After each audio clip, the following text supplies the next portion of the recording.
नमस्कार, मैं Daksha Savaliya, SS candidate centre Nashik. आज हम बात करेंगे रसाहार में शरीर शुद्धि प्रक्रिया की समझ के बारे में। जैसे कि हम नॉर्मली देखते हैं कि जब हम हमारा घर सेट होता है तो हमें लगता है कि बराबर है, सब कुछ व्यवस्थित है, लेकिन कुछ ना कुछ टाइम के बाद हमें सफाई करनी पड़ती है। लेकिन उनसे पहले का वातावरण कैसा रहता है, हमें लगता है कि सब कुछ ठीक है, कहीं भी इतना कचरा नहीं है, बस थोड़ी साफ सफाई की जरूरत है। लेकिन जब भी हम साफ सफाई शुरू करते हैं ना, तो उसमें इतना कचरा निकलता है, इतना जो काम की चीजें नहीं है, इतनी इकट्ठा बाहर दिखती है हमें कि देखकर हमें भी आश्चर्य होता है कि अरे इतना कचरा था, और हमें लगता था कि बस सब बराबर है, सब ठीक है, इतना ज्यादा कचरा नहीं है, सफाई की जरूरत नहीं है। तो यही हाल हमारे शरीर के साथ होता है। जब तक हमारा शरीर में कोई लक्षण नहीं दिखते ना, तब तक हमें ऐसा लगता है कि हमारा स्वास्थ्य पूरा ठीक है, हम पूरे स्वस्थ हैं, हम पूरे नॉर्मल है। लेकिन कुछ समय के बाद जब हमें बीमारी के लक्षण दिखते हैं ना, तभी हम स्वास्थ्य के लिए भागते हैं, दौड़ते हैं। हमें लगता है कि हाँ बीमारी हुई, लेकिन उसके पहले हमें समझ में नहीं आता है। फिर क्या होता है, जैसे ही बीमारी होती है ना, तो हम कोई ना कोई ट्रीटमेंट लेने के लिए इधर उधर जाते हैं, हर जगह से ट्रीटमेंट लेते हैं।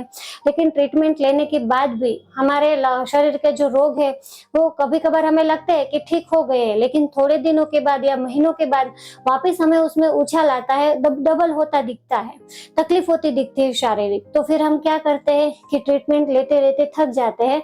फिर हम क्या करते हैं, प्राकृतिक तरीका आजमाते हैं, ढूंढते हैं कि प्राकृतिक तरीके से हम कैसे अपने आप को ठीक कर सके।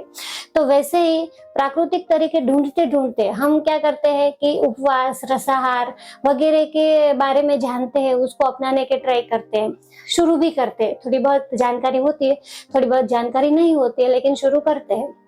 तो रसाहार शुरू करने के बाद क्या होता है, जैसे हम रसाहार शुरू करते हैं ना, तो हमारे जो रोग होते हैं ना, वो क्या होता है, कभी हमें लगता है कि डबल हो रहे हैं, रसाहार के कारण हमारी बीमारियां बढ़ रही है, रसाहार के कारण हमारा शरीर और ज्यादा क्या बोलते हैं कि बीमारियां दिखती है। तो ऐसा होता है, तो फिर क्या होता है, हम डर जाते हैं, हमें लगता है कि रसाहार के कारण हुआ है। लेकिन ऐसा नहीं है, ये इसके लिए हुआ है क्योंकि पहले हम ट्रीटमेंट लेते थे, जब ट्रीटमेंट हमारा शुरू था तब उनके कारण क्या होता था, हमारे शरीर के अंदर जो रोगों के लक्षण थे ना, वो निकले नहीं थे, हमारे शरीर का रोग गया नहीं था, लेकिन दब गया था। तो इस वहम में हमें लगता था कि ठीक हो गया, और हमने रसाहार शुरू किया, फिर वो डबल दिखने लगा, तो हमारे डर लगता है।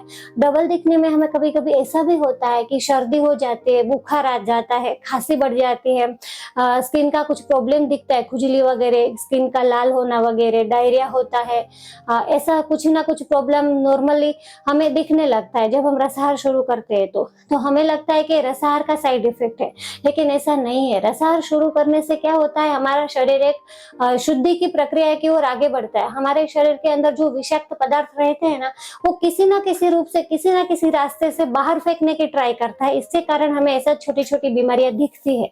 ये शरीर शुद्धि की एक प्रक्रिया है, तो इनसे डरने की जरूरत नहीं है।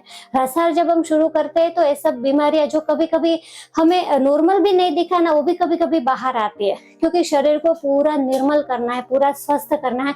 तो अंदर का कचरा किसी ना किसी रूप से, किसी ना किसी मार्ग से वो बाहर आना ही है।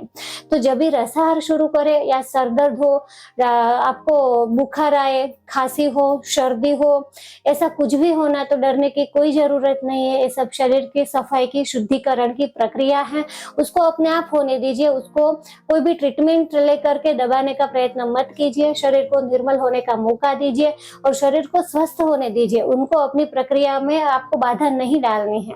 तो ऐसे ही हमारे स्वास्थ्य को रसाहार से हम ठीक कर सकते हैं। और साथ में एनिमा भी जरूरी है, सुबह शाम 2 टाइम एनिमा अवश्य ले। और निर्जला, तो किसी किसी का सवाल रहता है आगे वीडियो देख करके कि निर्जला कितने टाइम करना है। तो निर्जला है उठने के बाद के 6 घंटे पकड़ने हैं। हमें बजे कितने वो नहीं पकड़ना है, सुबह 6 बजे नहीं पकड़ना है, दोपहर को 12 बजे जूस लेना है वो नहीं पकड़ना है। उठने के बाद के 6 घंटे पकड़ने हैं, वो निर्जला रहना है। पूरा दिन रसाहार करना है और 2 टाइम एनिमा करना है। यही सही तरीका है और पूरा दिन आप ऐसे चल सकते हैं। इसके बारे में अगर आपको कोई और सवाल आते हो, कुछ समझ नहीं आता हो, तो हमें कमेंट्स करके जरूर बताएं। हमारे वीडियो को लाइक करें, शेयर करें, सब्सक्राइब करें और हमें आगे बढ़ने के लिए प्रोत्साहित करें। धन्यवाद।